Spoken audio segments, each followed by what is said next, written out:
how to delete your Payoneer account. So first you want to head to payoneer.com and then sign into your account. Next, you want to click on the profile on the top right here and then click on Support Center. Now this should take you to the Support Center page.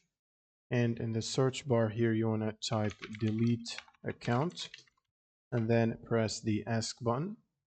And it should bring up a form here to close and delete your account. First, you will need to withdraw any funds that you have remaining on your account. And also keep in mind that you can't use your email again or the funding sources you have linked on your current account. You can't relink them.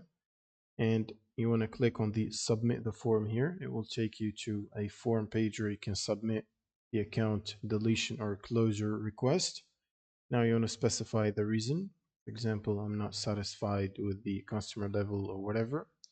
And then you want to select if you're planning to link your existing funding sources.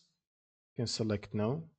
And then you want to specify the last four digits of your bank account or your Payoneer card if you have any cards, and your birth date here, and then any feedback if you want.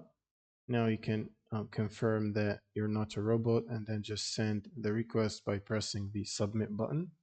Now they should process this request manually and then reach back to you via the email address to tell you about the status of the request and if they require any additional info to close your account. And that's pretty much it for this video. If you have any questions, leave them in the comments below and see you on the next one.